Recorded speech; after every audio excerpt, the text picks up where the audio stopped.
By not touching it, look what happens. Properly well fried because it's deep fried, and it's crumb. The crumb didn't fall out.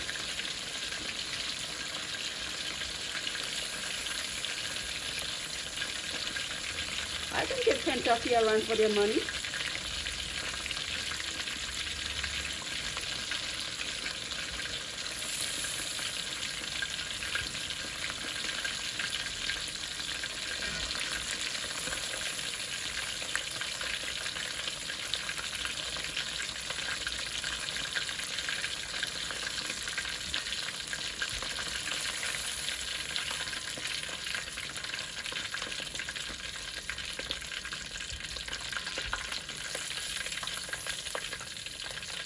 I'm going to put one more set to fry.